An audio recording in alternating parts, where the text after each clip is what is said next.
Hey there, Mrs. Williams here. So this is 4.2 B21 in our e-text, and the question says when a tire is inflated, the air pressure is inversely proportional to the volume of the air.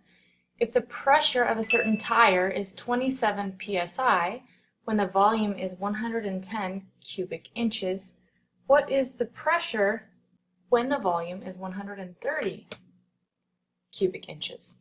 So I wrote y equals kx on the screen. That's what we learned in Module 2 as the general equation for an inverse proportion. And really the pattern to this is just that you have one variable in the numerator on one side and one variable in the denominator on the other side. The k stands for constant, and this is just going to be a number. But when you see inversely proportional, it means whatever's in the numerator on one side and the denominator on the other side, those two quantities are inversely related. So if we fill in what we know, it says the air pressure is inversely proportional to the volume of the air. So if air pressure inversely proportional to volume of the air. So we could even write those words in here. Instead of y and x, we can write in air pressure. If my tablet would work here. Come on. Is inversely proportional. We don't know k yet. We don't know that constant value, but we do know if air pressure is in the numerator on one side of the equation, on the left side in this case, volume of the air would be in the denominator on the other side. Okay. Now it gives us some more information in this next sentence. If the pressure of a certain tire is 27 psi, so that's an amount for air pressure, psi. Okay, it tells us the pressure of a certain tire. And so that's actually giving us information that we can use for the variable air pressure. And it tells us when it's 27 psi, then the volume is 110 cubic inches. And so we know the volume of the air would be 110 cubic inches. And those are at the same time, so they have to be occurring in this equation together. So what I'm going to do is I'm going to plug those in. The only thing that's missing there is k, my constant, and I'm going to be able to solve for that by multiplying by 110 cubic inches.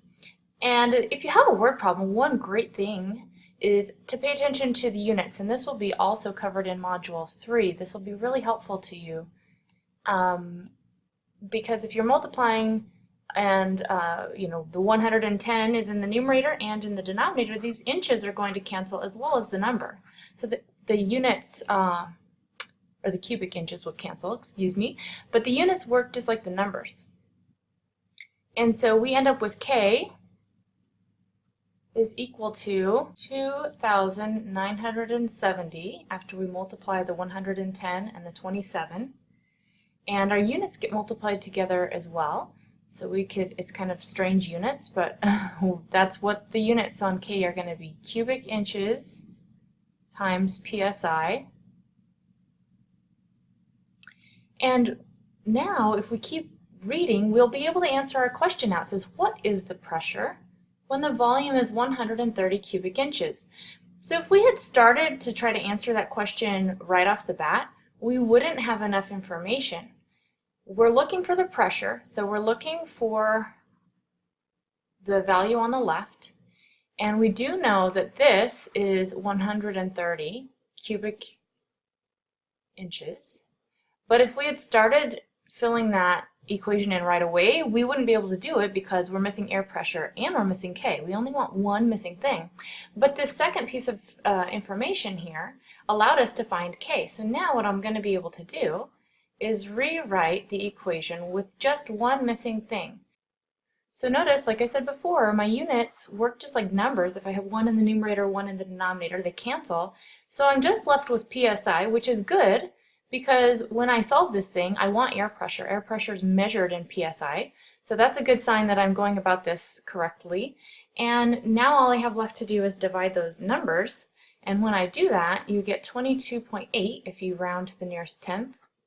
psi.